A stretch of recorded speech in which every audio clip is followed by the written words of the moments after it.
Oh my goodness. Thank you so much, Kathy. Can you guys hear me? Yeah, Yep, you're great. sounds great. Yeah, okay. Awesome. Um, yeah, thank you so much for the introduction. I did not expect that. Um, all right. So yeah, as Kathy mentioned, I'm joining you from Nova Scotia, Antigonish, located in Mi'kmaq territory, the ancestral and unceded territory of the Mi'kmaq people. I am thrilled and honored to be here today and do this presentation. So let's begin.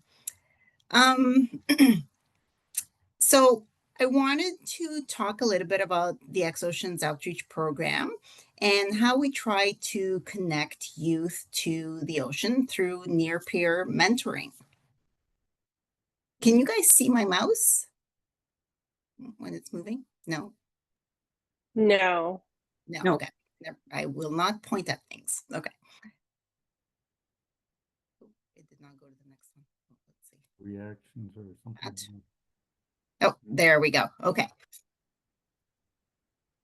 So the Ex-Oceans Outreach Program is located or based in the Biology Department of St. Francis Xavier University in Antigonish. And our mission is basically to promote ocean stewardship in youth, especially in underserved communities. And we do that through inclusion, inspiration, and innovation. Our main goal is to provide ocean literacy to youth in rural Nova Scotia, and we do that through STEM. And for those of you who don't know where Antigonish is, so this is the map of Nova Scotia. So Antigonish is on the top there where you can see St. FX located. And just to give you an idea how far away from the most urban area we are, is we are about 2.5 hours away from Halifax, and Halifax is down below. You could see it in the center of the map there near the Nova Scotia logo or label.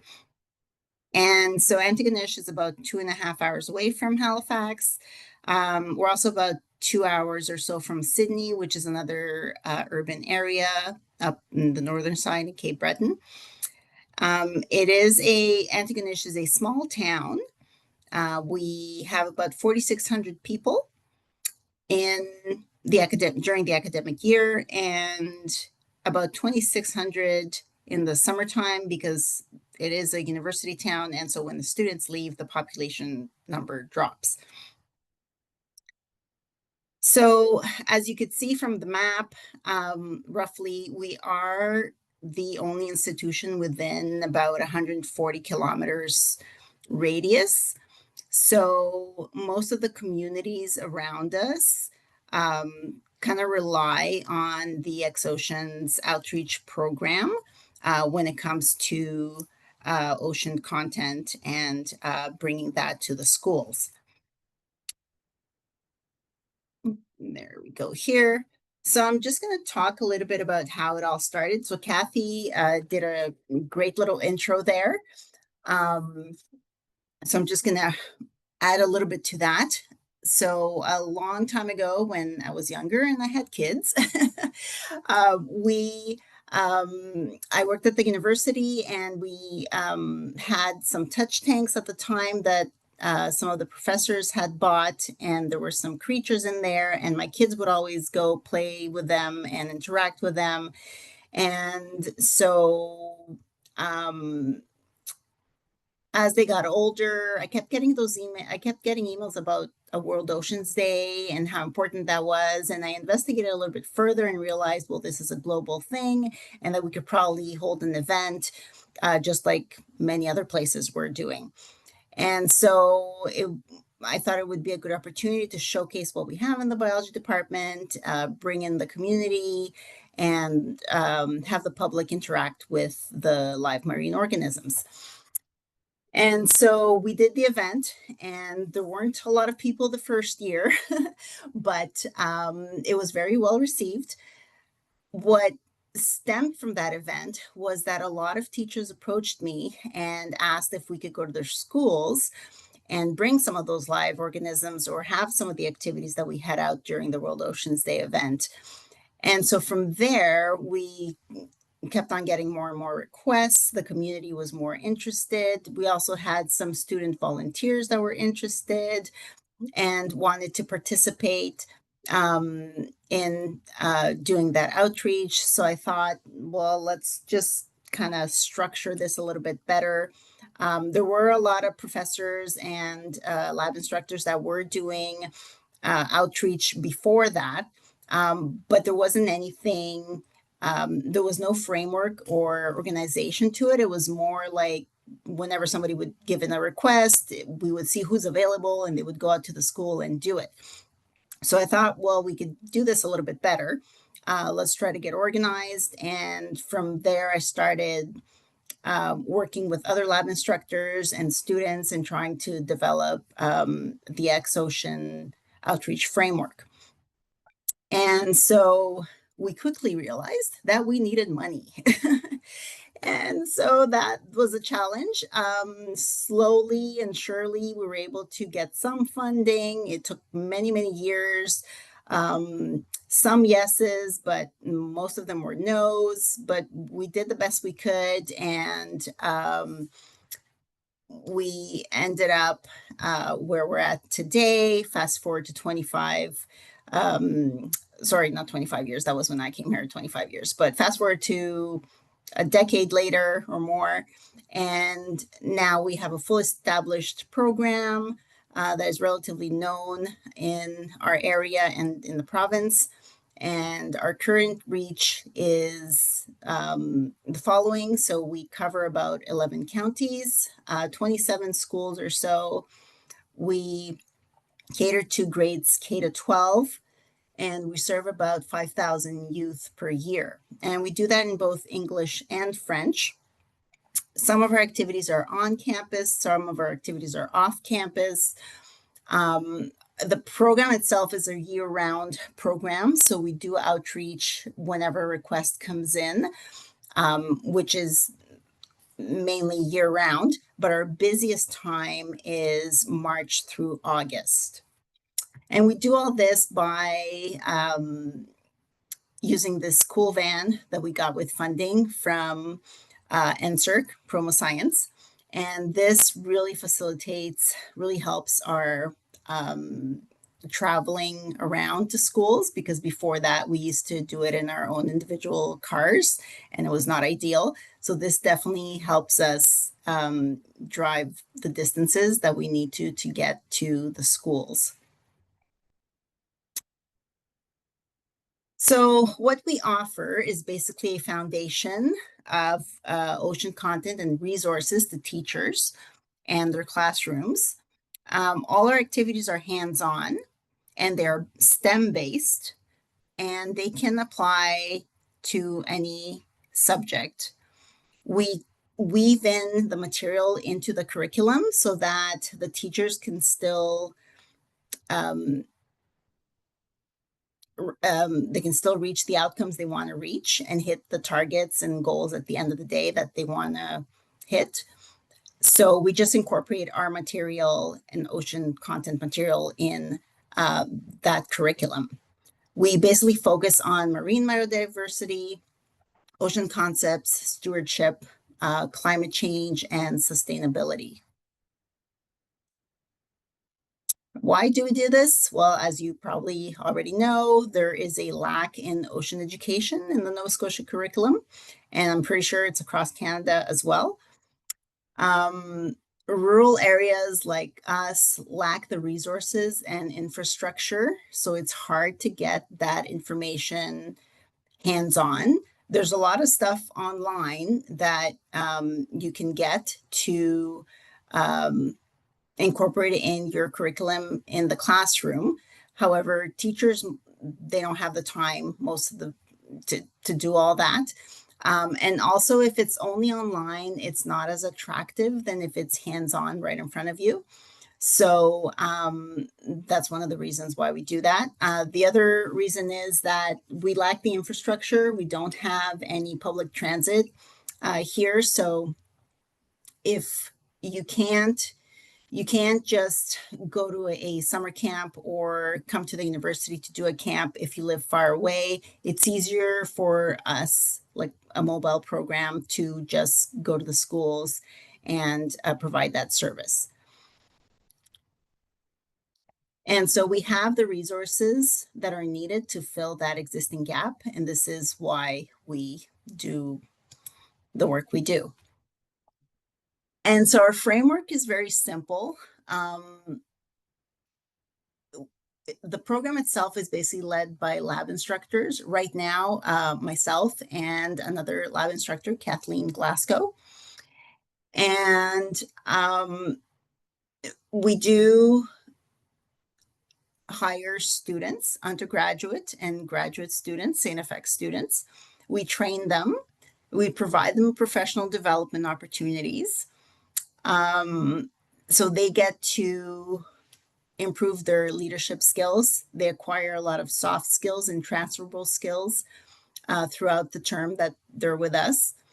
And there's a lot of co-learning that happens and near-peer mentorship, and I'll talk about that a little bit later. We make it a point to hire students that are from different programs. As you can see in the picture there, I kind of wrote the program that each of those students were in. That was 2 years ago, I believe. And we make that a point because we find it's very important that we have that interdisciplinary knowledge. And also we find that having all those different backgrounds makes us a stronger team because everybody brings their own expertise to the table and interesting conversations happen. The problem solving and the teamwork is much more smoother than I think if everybody was from the same background, same program. So that's one of the things that makes us unique, I find, as a program and allows us to do all the things we do. So the type of students we hire, we're really not picky in terms of the programs and year levels. We hire undergrad students, whether they're in first year or fourth year finishing up, it doesn't really matter. Again, it's the expertise they bring to the table. We hire Bachelor of Education students, and I'll talk about them later on as well. We hire graduate students also if they're interested. They still have some experience to gain, and we learn a lot from them as well. And again, we hire from various programs, not only STEM programs. I think it's important that we incorporate other programs in there as well. So whether they're in business or art or history, it doesn't matter. There's always a link that can be made with the ocean, I find. And so that, again, brings that extra little additional information to the group. And last thing, representation is super important. We really seek out individuals from different backgrounds because we think that is really important. We like to have people that speak French also, because there are some French communities in the area. And so it's nice to provide this service in French. The teachers, the schools really appreciate it. And so we, again, try to mix it up a little bit and make sure that everybody's included and represented.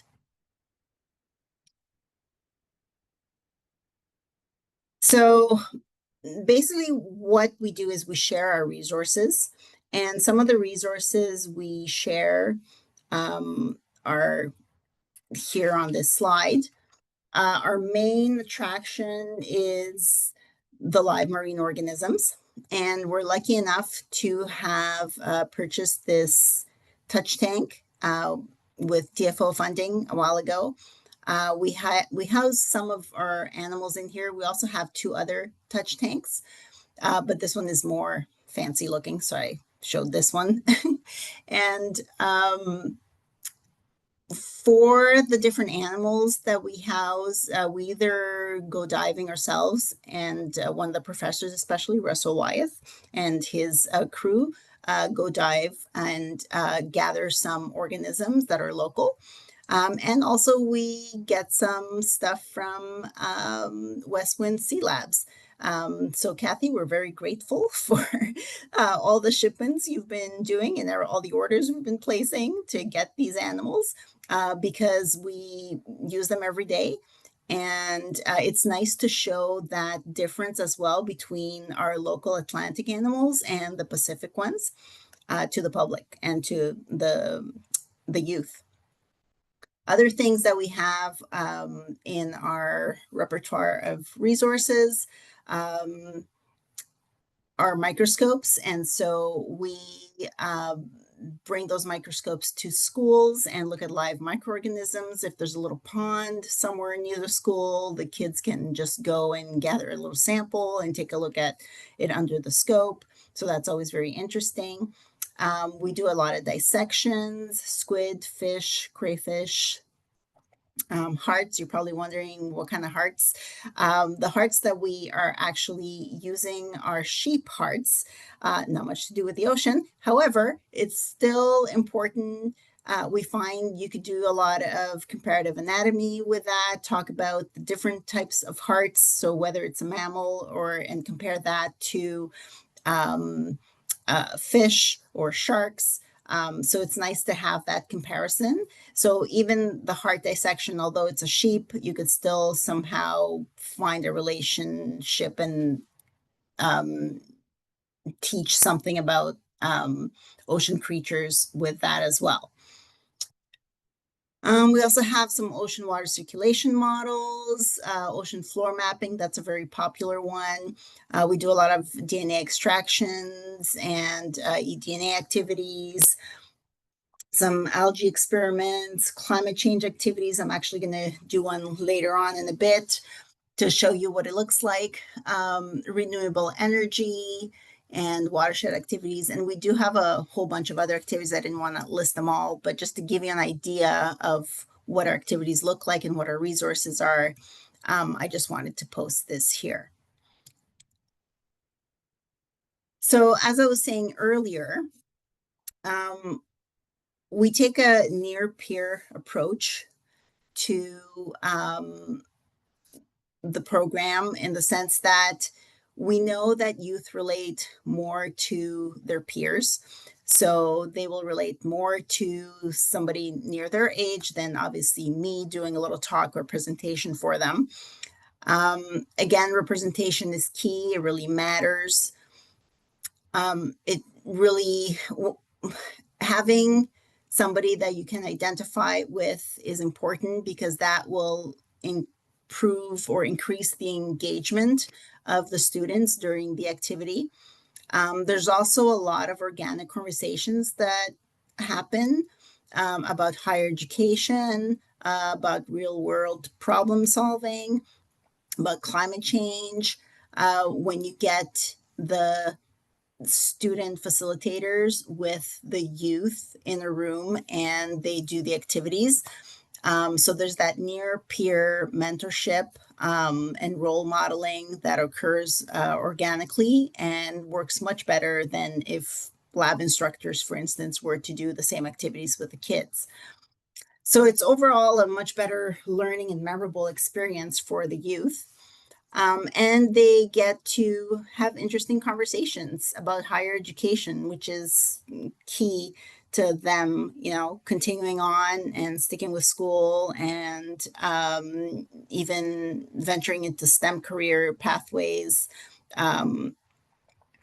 It's a very nice and valuable networking opportunity for them to have.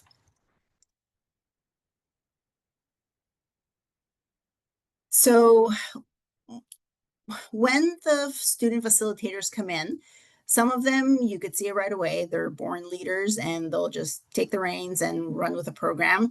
Others need a little bit more time to warm up to things. And that's okay. They do everything on their own time. There's always that co-learning happening amongst the student facilitators, we find. Because they're from different programs. So if we're doing an experiment or an activity, let's say with chemistry, and if somebody is from has a chemistry background and in the chemistry program, obviously they will be better suited to explain that activity to someone who is, let's say, has a physics background or a math background or something like that. So there's a lot of co-learning that happens between the students, we find. There's also a lot of co-learning that happens between the lab instructors and the students. So ourselves, we're not experts in everything, and we're proud to admit that. We know what we know, but there are certain subjects that literally we're not that great at. So if somebody can come in with that expertise, we welcome it. And we use that knowledge to better activities. And cater them to the youth in a way that they are more easily understandable for them. So the other thing we see is that there's the dynamics of how the students teach and learn kind of change when they go to the classrooms. So you have a young student who is maybe first, second year, and comes in with an activity that has some ocean content. If the teacher, for instance, is not that knowledgeable in that area, all of a sudden the leadership shifts. And so the student now becomes the expert in that environment and is able to give the lesson to the youth in a much easier way than the teacher would if they didn't have that background knowledge. So we always find that's a very interesting thing that happens during some of the visits. The other thing that happens is as they go through the program and they develop their leadership skills, some of them really take initiative and want to do more. For instance, the picture that you see here, Victoria on the right, you can see she's wearing an Ex-Oceans t-shirt. So she is from the Northwest Territories. And so she had to go back home for a couple of weeks in the summertime. And she said, well, I know 3 schools there would be very interested in doing some outreach because nobody over there does outreach. Can I do some outreach there? And we said, absolutely. So we packed up a couple of boxes of some of our resources and she shipped them over there. She went over there for 2 weeks, did what she had to do, did the outreach at the different schools, and then shipped the stuff back. And that was amazing. We thought that was an awesome idea. And it happened again later on with another student. She was from Alberta and she did the same thing, went back home, did some outreach with some of the stuff that she brought with her, and then came back. So that was a nice, those moments are really memorable and important to us. We find that the students are really interested in the program and everything they get out of the program is important to them as well. So those are nice little golden nuggets moments. And then, of course, because the students love the program so much, usually once they start working with Ex-Oceans, they kind of stick with it until they graduate. And so they come back every year and lead the younger recruits or the newbies that come in through the program. So that's always nice to see as well. For the Bachelor of Education students that we hire, we just started hiring, I think we started about 2-3 years ago, hiring Bachelor of Education students that were interested. So these are the pre-service teachers. teachers in training, and they're fantastic. We love working with them. It's nice to see that they already see the value in incorporating ocean content in their curricula. And when they start with the program, they learn about different ways to incorporate or infuse or weave in the content into their lessons. And then when they graduate, during their practica or practicums, they ask us to do some ex-ocean activities with their classrooms. And then when they graduate, they continue that relationship. So they keep asking us back, or if they are far away or don't have the time to have, or if we can't schedule a visit to go see them, they just ask for the material, the resources. And since they've done the activities before, they just take the stuff, go to their school, do the activities, and then bring the stuff back. So that's really nice to see as well happening. We find that's very rewarding. And what we've also noticed is that there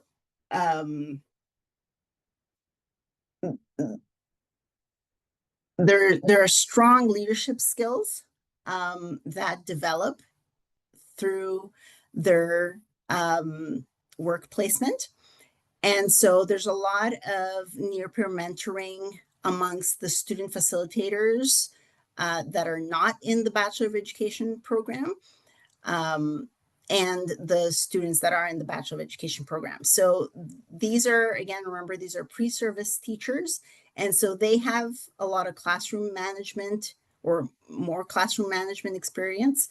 And so they could offer those tips to the other students. And that, again, makes the program better. So some of the lessons we've learned doing all this, establishing our framework, and also continuing on with the program. One is that networking is key. So networking is very important, whether it's with the schools, the communities, youth organizations, with like-minded organizations. We actively seek collaborations and partnerships because those ultimately lead to more collaborations and partnerships and connections. And also, in some cases, they could lead to funding as well. So that's always nice to have. The other thing we've noticed is that data is very important. So this is hard to do in most cases, but tracking your progress and your impact is crucial. Having those metrics are very important for funding, but also for research purposes and publication. If what we started doing was starting to get research ethics board approval for to conduct surveys. And I think that's important because that can ultimately help with policy change. So if you can gather data and then eventually publish that data, and if there's enough people doing this, there will, I'm hopeful, be some policy change in the near future. Because then there's a trend and you see the actual lack of ocean content in youth and how important it is that the government incorporates that or betters the curriculum that is now lacking ocean content.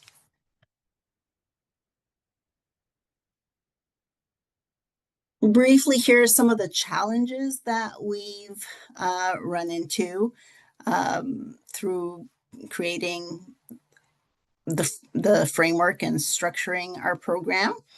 Representation is important, as I mentioned earlier. And unfortunately, in our area, STEM and ocean sciences are not very popular when it comes to underrepresented youth. And so we're doing our best through representation to increase those numbers. It's very hard, but I am very hopeful that after a few years, this will get better. And I keep thinking or encouraging myself, I guess, about women in STEM. I mean, 20 years ago, the numbers were really low. And now, because of, everybody talking about it and the schools doing more about it and the government doing more about it, those numbers have increased drastically for girls and women in STEM.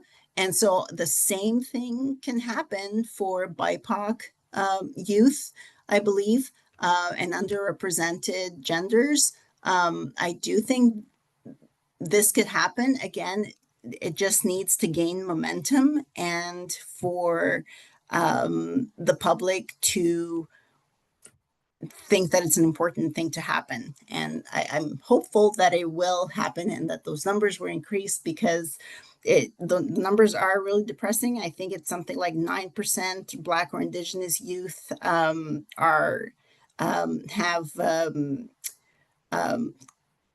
careers in STEM, and 2% maybe in ocean sciences.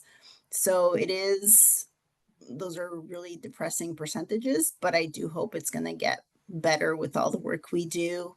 And not just us, but collectively, all the outreach groups and everybody who's working in these areas. The other challenge we've found, and I'm sure a lot of people have this challenge, is funding. Core funding is really hard to come by. We are constantly applying for grants, which is exhausting, but I don't see any other way right now other than to keep applying for grants to get money to keep these types of programs going. So whether it's government funding or from private foundations, this is an ongoing struggle, I know, for many people who do outreach. And I wish I had some words of wisdom for you, but just keep trying and don't let go. That's all I could say. What's unfortunate is that in most cases, for most of the grant applications, the main applicant cannot get paid or put in a salary for themselves, which kind of deters, I find, a lot of people from doing outreach. If that was more, if the funders were more lenient about that, I think that would surely make a difference. Because in most cases, a lot of people are doing outreach on the side of their desk. And so having that extra money to do outreach would really help.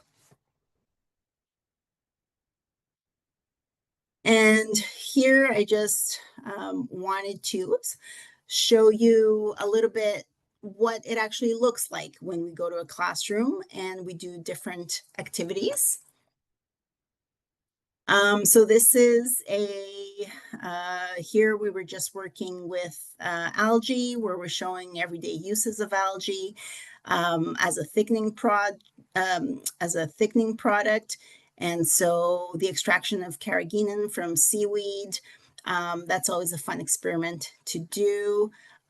Doing a lot of public outreach at the bottom at the bottom right. You could see there's a selection of seaweed that we're showing to the public so they could learn about the different types of seaweed. I think that one was at the library. So connections like that, like the public library, to do little events here and there, those are always great and very engaging. Here we are doing some DNA extractions in the classroom. So again, most of our activities involve a lot of teamwork. So it's nice to have the kids participate and work together on something. This one, a lot of microscopy, we do that a lot. This one was really cute because I think at that time Ant-Man had just come out. And so I don't know if you guys are Marvel fans, but in one of the scenes, he went into the quantum realm and he saw some tardigrades, water bears. And so we were able to get some water bears and show the kids, and they just loved it because they didn't think they were real when they saw them on the screen. But when they saw them under the microscope, they were just mesmerized by them. So that was really neat. We also do a lot of dissections, and the kids are usually very into that.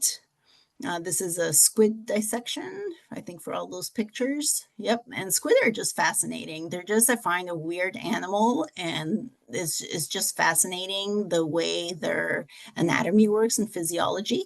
So to have something like that in the classroom and then compare it to other animals is definitely always a hit.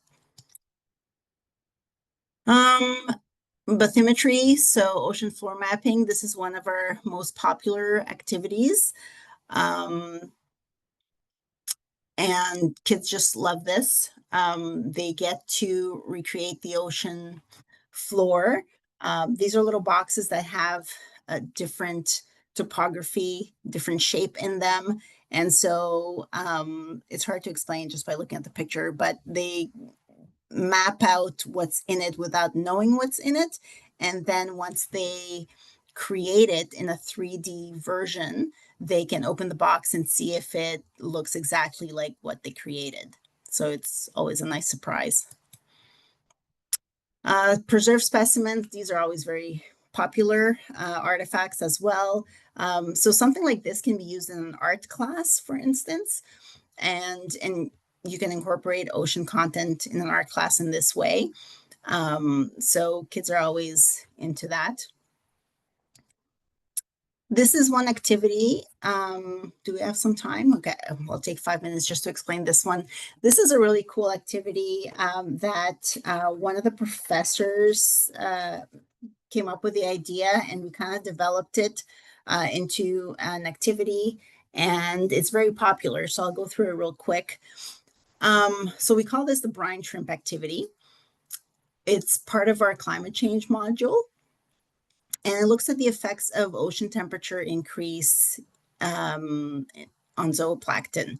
And so we use the brine shrimp as an example of what happens if the ocean temperature increases, what happens to the zooplankton. So this is a great type of activity to when you're first starting to explore scientific method, because you could go through all the steps of the scientific method. And so, oops, I'm just going to go back. I don't know if you could see, there's little brine shrimp in that picture, the little yellow orangey organisms. And so these are the materials you'll need. It's very simple. Anybody could do it. You'll need an activity sheet, brine shrimp, life cycle sheet, 2 plastic corals or pieces of tubing that are cut real short. I'll show you in a second. 100 ml beaker with salt water, 2 small Petri dishes, 2 large Petri dishes, magnifying glass, graduated cylinder, some ice, a teaspoon, plastic pipette, and brine shrimp. And I included the link in there for the brine shrimp so that if you wanted to reproduce that, you could just buy them from that distributor. So this is what our brine shrimp experiment sheet looks like. So we're going to compare room temperature environment to cold water environment.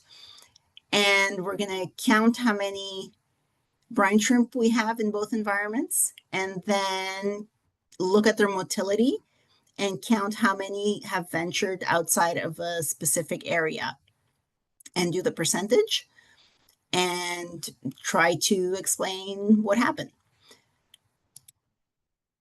This is the life cycle.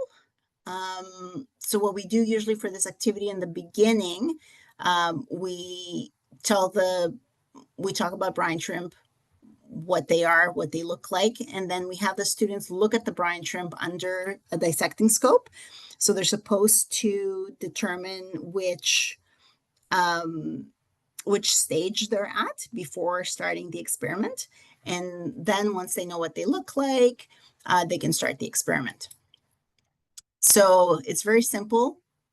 You have two black circles, and we put them in black so that you could see the brine shrimp easier. You put the two large Petri dishes on each black circle, add about 20 mLs of water in each. And then you take the smaller Petri dishes, one has a red circle, one has a black circle. You put them each in one of the large Petri dishes. You add about 5 mLs of salt water in each one. Then you take the little corrals or little prisons for brine shrimp that we call them, and you put them in the center of each of the circles. You also put ice in the cold water environment. So you could see the ice on the side there, the little block of ice. And then you add your brine shrimp in the middle of the corral for each environment. So you're supposed to count how many you have in there. And then this requires a little bit of hand-eye coordination. Once you have your corrals with your brine shrimp in each one of the Petri dishes, you're supposed to remove them at the same time, wait 2 minutes, and then count how many brine shrimp have ventured outside your circle. And then once you count them, one of the facilitators can put the numbers on the board. So we see here one of the facilitators, Savannah, she was explaining how to do the percentage. And so this is a great activity for a math class, for instance, or it could be for biology. So again, you could use different subjects to incorporate this in. So the idea is to look at the movement of the brine shrimp and determine which ones will move out of the circle the quickest. So more brine shrimp should move out of the circle in the warm water dish compared to the cold water dish. And so that leads to all sorts of questions, right? So what was the temperature effect? So you could talk about increase in metabolic rate. You could talk about the need of oxygen. In reality, what would happen is because their metabolic rate increases, they need more food. So now you have food competition in the environment. Not all of them will get the food they need. So some of them will die. So all sorts of questions can come from this experiment. The other thing is, did the experiment work? Because they may get some outliers. So then you can explain the whole idea of outliers. Or they may have gotten more that move in the cold environment. So how do we explain that? What did the results mean? How does this, how does the increase in ocean temperature affect the zooplankton in real life? So what about the phytoplankton, which are a step down in the food web? So what does this mean to the food web for the larger animals that eat the zooplankton? So a lot of questions can come from this. Some of the best questions are, how can we improve the experimental design? So that allows for a lot of critical thinking, and we want them to critique the technique and come up with ideas. How can they improve the experiment? So again, thinking back to the scientific method, that kind of ties everything together. So we really like this activity because it brings all that forward.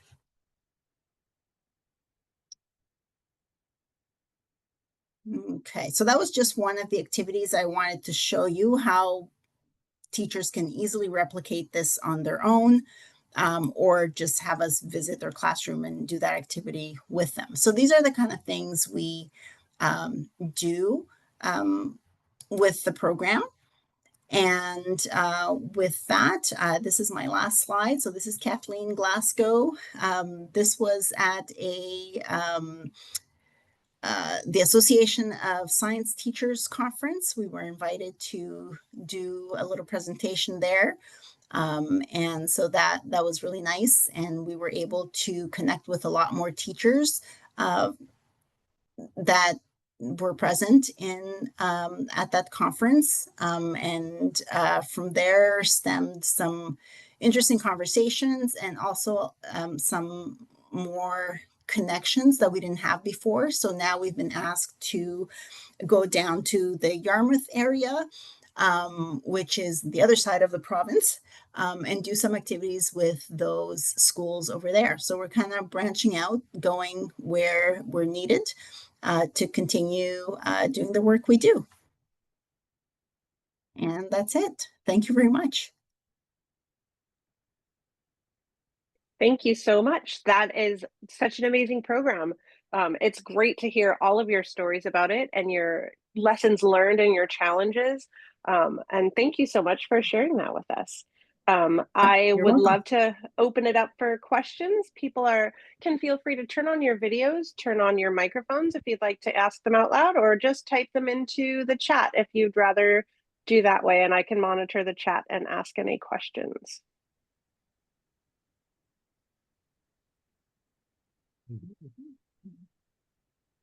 That was great. Thanks. Thank you. I was wondering which level of students do you find to be most receptive or get the most out of your programs? Is it like elementary or high school or somewhere in between? All levels. I think they're all receptive to it. Sorry, hold on. I'm trying to get my camera on so I can. I'm not sure if my camera is on or not anymore. Oh, we saw you there for a minute. Oh, and okay. Do you want me to stop sharing your screen? Are you all done with your? Yes. Okay, and that way we can have bigger videos. There we go. Okay. All right. Yes. So all students are very enthusiastic to see us whenever we go to the classrooms. I'm not going to lie, the teenagers are the hardest ones to try to impress, right? But they sometimes you'll see a smile or an interest, like a side eye of, like, oh, this is cool, But yeah, for the most part, all of them are interested. Yeah.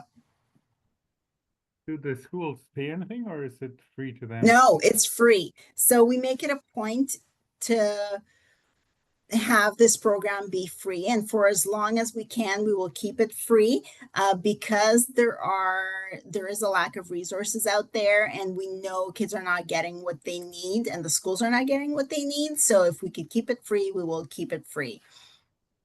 Yeah. And so does that mean it's through the university that the undergrad and graduate students that you have as mentors and leaders are they being funded, or are they? No. So we apply for grants. So that's part of the ongoing vicious circle, I guess.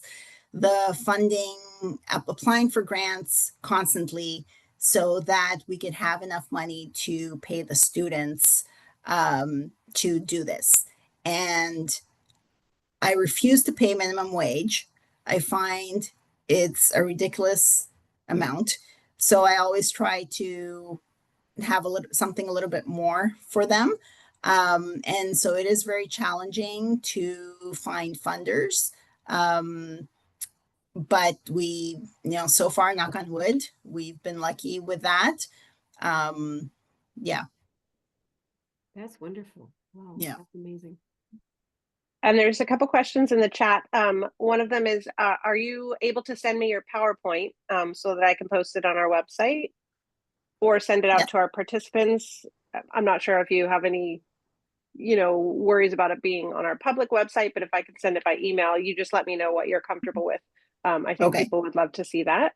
And then what age group is the brine shrimp activity aimed at? So that one, I would say grade 5 and up. just because it involves percentages. But you can, if you take the percentage part out, you could definitely still do it. But 5 and up. And you could, that one is a very easy one to play with for different age groups, because if you do it with the younger ones, just basic what I showed you, that is good enough. If you want to make it more complicated, you can have, let's say, the older students, high school students, do an Excel graph, or repeat the same experiment many times so they can understand why you have to repeat an experiment to get, more, not better results. What's the word I'm looking for? I'm losing my words. I'm sorry. Reliable. Thank you so much. To get more reliable results, right? So, yeah. So there's different levels for that activity that you can do. I hear you can train up brine shrimp so you can fudge your results. Yeah. You can train them to swim or not swim on command. Right. Stay within the red line. That's right. I have to run, everybody. Thanks so much, Regina. It was so interesting. Wonderful work. And thanks for putting together, Jen and Kathy. Bye. Of course. Hope to see you soon. Yeah. Bye-bye. Thank you. Have you published this program, or have you ever thought of writing up something for the Journal of Marine Education that NMEA produces? Because they are always looking for articles for the peer-reviewed journal, which is open access. And so it's a great avenue for people who want to get their marine education activities and programs out there. And like I say, they're constantly looking for authors. And so if you're interested, I can send you the link for that journal. Absolutely. It's called Current, the Journal of Marine Education. And it's published by the National Marine Educators, which is our national organization. Yeah, I am writing this down. The Journal of Marine Education? That's right. Okay, Current. Yeah, okay. Yeah, and I'll put a link in the yeah, sure, we could do something chat and send it to you. I was wondering, Regina, Thank you. I have another question. Yeah. No, we use that touch table that you saw at the conference. So we use that, of course, at different types of public events. And I mean, it's kind of like an enhanced water chiller, in terms of creating conversation and interaction. And you've got the Cody Institute there at St. FX, and they do a fair amount of work on sort of peace and reconciliation kinds of issues. And I could see the touch table, working quite well in that environment. Also potentially bringing in funding, of course. But I think, considering what we see, I mean, it's nice to have the critters and learn about them, but they really have an extra impact. I mean, sort of like any live creatures, but they're kind of a manageable, and they have that different kind of feeling. You say, well, is that really alive or not? And those kinds of questions, which really sort of switch the brain around, and then of course you can move into that conflict resolution or the peace discussion or something like that in adults. I mean, you can in kids as well, but since you've got that great Cody Institute there that has worked for a long time on those kinds of issues, it might be quite an interesting connection. Okay, yeah, we have not thought about it, so thank you for that. But yeah, I think that's a great idea. We could definitely look into that and see if there's anything that we can do related to peace and reconciliation with the touch tank. Yeah. I know some people there. I mean, I could make an introduction. Sure. Yeah. Who do you know, Jane? Are you thinking about Jane or? No, I'd have to look who's still left. Okay. I mean, we send people there from Bolivia and Brazil, and in different times. Yeah. So their connection's been off and on. But I mean, if you know them already, then there's Yeah, I know some people. I don't know them all. I'll be honest, but I know some people. But yeah, we could definitely look into that and reach out to them and see if they want to do anything. That'd be interesting. Yeah. Well, there's some publications by I think David Zanfleet about the use of RC Queria, sort of in that realm, I think. Okay. So I mean, there's maybe some publications already out there, which could be put up in that. What's the name again? David, sorry? Zanfleet. It's ZANDVLIET. So he's at Salmon Fraser University. Okay. Sorry, I'm writing this down. University. Okay, there we go.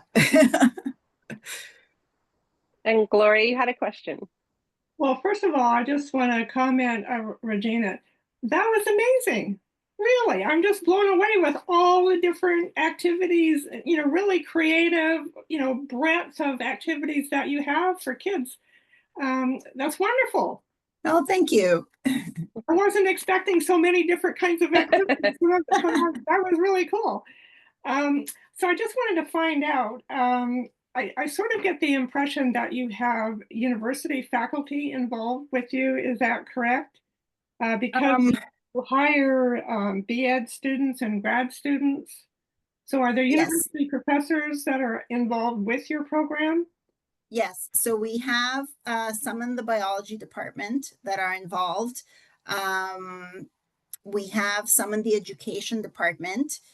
We connected with the education department a few years ago when we started working with the Bachelor of Education students. So we do work with faculty in the sciences and in education. We also do a lot of work with other faculties as well. So yeah. We do a lot of interdepartmental connecting. We don't like to be siloed, so we like to collaborate with a lot of people. Yeah, that's really good. Where do you get your funding, and to what extent do you get funding, or can you get funding from DFO? So DFO, we had some funding from DFO in 2021, I believe, or was it 2020? So when the Ocean Decade movement started, we got some funding from DFO from that. And so our program is endorsed by UNESCO. And so with that funding from DFO, we were able to buy the touch tank, and we were able to develop the actual program. And that was a 3-year funding period. When that stopped, they didn't renew that funding in the sense that there was another call that came out for people to apply for funding. I wish they had, but it just seems that all the funders, including DFO, it's more of a, okay, if you wanna, you can apply for funding if you're starting a program. But then what happens once you started the program, you used up the funding, and then there's no more funding. If you want more funding, you have to do a new program. I find that none of the funders give money so you could continue a program. It just seems like it's always, for something new. Well, we found our something new. We did it. Now we just want to continue it. So I find that's a bit challenging, So DFO did not do another call for proposals. I wish they will. I mean, because the Ocean Decade is not over yet, that whole movement. So hopefully they'll put out another call. And if they do, I'm hoping that it's not going to be for new projects. I'm hoping that it's going to be for ongoing projects. because that would really help us. Yeah, that was a big grant that we got for that, and we were able to do so much with the funding. The other funding we have is from NSERC Promo Science. And that helped a lot. The first one we got was for the van, and that was huge. That was a lifesaver that allowed us to do all the activities we needed to do and to go places. I love NSERC Promo Science because they allow you to continue something good. So they allow you to continue your program. So we'll just keep applying for them year after year or every 3 years so that we could get more funding, and hopefully we'll get it to continue the program with their funding. The only thing about Promo Science is that they don't pay you're not allowed to get salary if you're the PI on the grant. So if you're the main applicant, you're not allowed to put salary in for yourself, but you can put salary for students and resources for the program and stuff like that. Yeah. So those are our two main funders. The other ones are basically anything I could get my hands on for student salaries. As soon as I hear for it, I apply for it. So Canada Summer Jobs, so things like that. Those are the type of grants we usually go for to get student salaries. Yeah, I noticed there was something that came out from Canoe, I don't know, a month or two ago, and I was blown away. They seem to have a lot of money. And I was wondering where the heck they got this money. Like I was really surprised. Do you know, Jennifer, or anybody? Yeah, I'll have to go back and read that bit, but they seem to have a lot of funding, and all of a sudden, and enough funding to hire somebody like seemed like full time as far as I could tell. And I thought, my goodness, where did they get that money, and how come we don't know about it? It's probably gone. They probably got it at our conference. Probably. Anyhow, Regina, that was wonderful. It was really, really wonderful. Good for you. Yep. Thank you so much. That was fabulous, and hope to see you at another NAME event. I know it's far away from you, but we love having you on our coast. Thank you. Have a great summer, everybody. We'll start up again with these speaker series in the fall. So hope you guys have a good summer, and we'll see you guys soon. Okay. Thanks, everybody. Bye, everyone. Bye, Kathy. Bye, Yogi. Thanks very